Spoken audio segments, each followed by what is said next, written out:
actually that's pretty cool, I think. So yeah, I'm excited about it. Good. Been on tour for a while. Any interesting tour stories? I have nothing but interesting tour stories. Well, Wow. wouldn't even know it. I've been on tour for just over 7 years without a break now, so every day is a story. Any particularly exciting or interesting? Let me think about this. Let me think if I've got a Nottingham story to tell. Yeah. That would be good. I've played in Nottingham a lot, actually, in my time. I think the first solo gig I did here was at Junction 7. Actually, no, that's not true. That's the first gig I did in Nottingham was at Junction 7 with Million Dead in 2002 or 3 probably, and Junction 7 only just opened. But I remember coming here once to a show when I hadn't been to sleep for about 3 days prior, because I'd just been on this absolutely insane kind of tour-related bender, and I kind of sort of was like falling asleep halfway through songs and stuff on stage at Junction 7. That wasn't good. But yeah, you know, I mean, and Rock City is an amazing thing. You guys are lucky. Are you guys from Nottingham? Yeah. I'm from here, yeah. Yeah. Having Rock City is an amazing thing. You guys are lucky to have it. It's a fantastic thing. Although I remember the very first time I came to Rock City, which again was with my old band Million Dead, basically every single person we encountered at the venue told us, we walked in and the first person we met said, if you want to buy any drugs, buy them off me, don't buy them from anyone else. And we went and was quite threatening about it, and we said okay, and then we spoke to the second person, he said exactly the same thing, and the third person, and it was like, I guess we're just not going to buy any drugs then. Yeah, anyway. Fair enough. You mentioned Million Dead. How does it, is it any different playing, like, is it, well obviously it's different playing as a solo artist and playing as part of a group? Yeah, it's a different dynamic. I mean, also I'm playing a reasonably radically different kind of music as well, so there's a big difference. But I mean, it's not, to me it's not really something that I'm there's all that much scope to make direct comparisons with, because Million Dead is something I did when I was younger, you know, and I'm proud of it, and I still think those are good records that we made and all the rest of it, but it's not something I think about very often or kind of revisit. You mentioned you did Wembley. How was it supporting like Green Day, and I mean, how did you feel? Felt great. It was very nice of them to ask me to do the shows. They kind of asked for me personally, kind of thing. So that was cool. And yeah, it was great. I mean, it was pretty weird playing on a stage that big and kind of slightly scary, but it was cool. My mum came down. She had a bit of a cry for good reason, not because this is terrible, but yeah, it was a good experience. Fair enough. One to tell the grandkids. Definitely. If you could pick any band to support in the world, who would you? Does it have to be a band that's still alive and current, or? Yeah, have one of either. Okay, I'd pick the band, as in, you know, Robbie Robertson. They were Bob Dylan's backing band for a while, but then I think they're the greatest rock and roll band that's ever existed. There's a movie called The Last Waltz, which is a documentary about them, which you should definitely watch, because it is one of the greatest films ever made. And they are one of my favourite bands of all time, and playing anywhere within a 100-mile radius of them would have been amazing. Unfortunately, most of them are dead now. But and then living bands, I'd love to play with the Counting Crows. They're still one of my favourite bands. Fair enough, cool.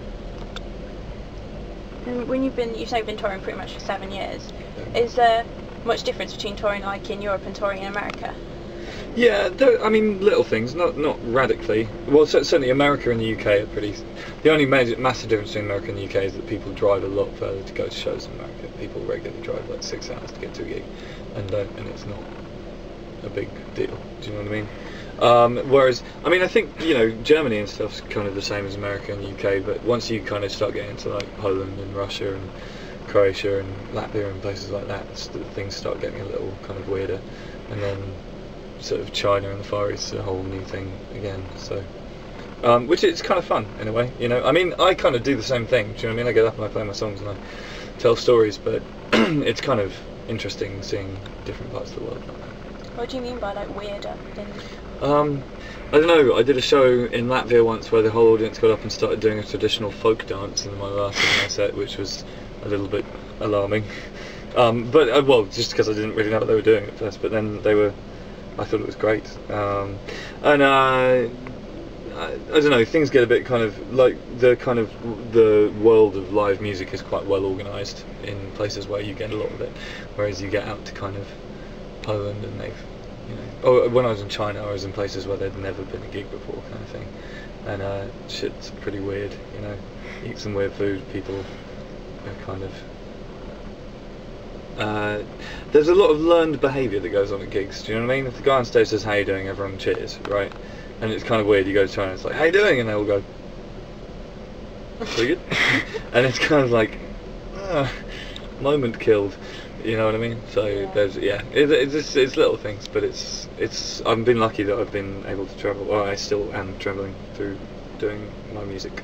Fair enough. When you're writing your music, like your songs, do you like think, right, I'm now going to write a song, or does like something come into your head and you just roll with it?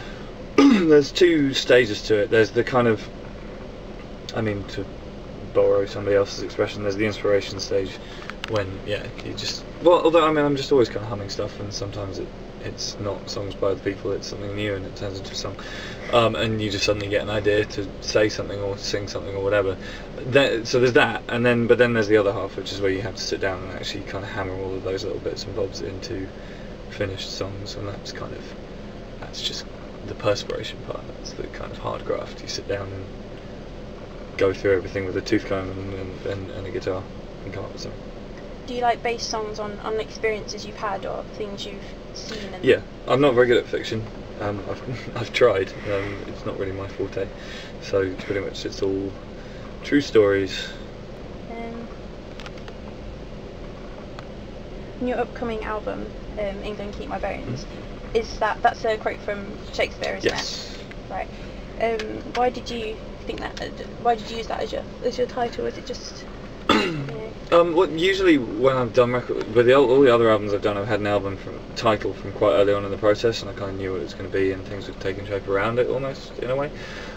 This time around, I didn't really have one for a long time, which was kind of weird for me. And then I had a bunch of album titles that I wanted to use. I was told I wasn't allowed to use for legal reasons.